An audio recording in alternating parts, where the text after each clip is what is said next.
Мен биринчиден Алтынай Сейитбековна сизге рахмат айтып кетким келет эле. Анткени ар кандай сын пикирлер болуп атат, бирок сиздин ишиңизди көрүп атабыз да. Ушул тармакта ушу сизге жана медиктерге бул ишиңерди эл дагы көрүп атат. Мен ойлойм сизге күч кубат берсин, дагы ушундай иштей бериңиз. Сизге кандай жардам керек болсо биз даярбыз. Экинчиден Улуттук банкка силер жакшы токтом чыгардыңар, бирок сиз өзүңүз дагы ошол банктын жетекчилерин чакырып сүйлөшүп көрсөңүз, анткени туура биз түшүнөбүз, алар жеке менчик банк, бирок адам катары суранып, акыбалда силер да өлкөгө жардам бергиле. Ушундай шагга баргыла деп ар бири менен сүйлөшүп, алардын ойлорун да чыгарып турсаңыз, алар деле түшүнөт акыбалды көрүп турупчу.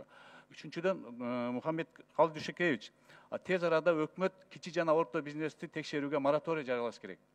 Салык инспекциядан башка эч ким текшербей туруш керек 1 жылга. Мына ушуну колго алыңыз, салык инспекция дагы керек болсо текшерсин, ошол убакта түшүбөй калган. Мына бул эң биринчи сиздин кадамыңыз болуш керек да, анткени Алтынай Сейитбековна баштаган соц тармак жакшы иштеп атат. Маалымат берип атат, түз эфир болуп атат, медиктер иштеп атат, бирок экономик жактан биз аксап атабыз. Ушуну тез колго алсаңыз, оюңуз кандай ушуга? Өткөндө мен өзүм дагы коомго кайрылуу жасаганда брифинг болгондо айттым. Бизде азыр 19-жылдын аягына, 20-жылдын аягына чейин иштейт мораторий.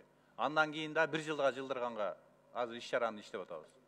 Ал мораторийиңизде ошол эле Финпол, АКС, МАКС текшерип атат. Бир гана салык инспекция текшерсин, калган эч ким текшербей турсун десе жакшы болот го. Карайбыз муну.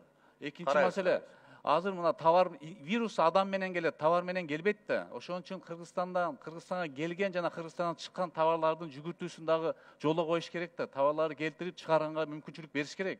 Анткени бул экономикага чоң залал болот. Буга оюңар кандай? Товар боюнча мындай чек коюлган же тыюу салынган бир да механизм жок. Бир гана маселе бар, ошол товарды алып жүргүнчү катары ошол бизнесмендердин ден соолугу кандай, ушуга гана текшерүү кийребиз.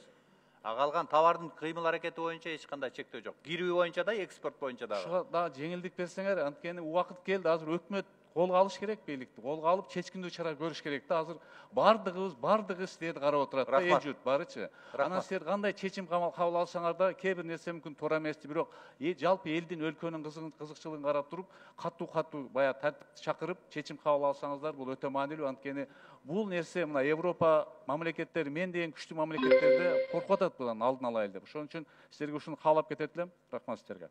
Рахмат, каалоо тилегиңизге.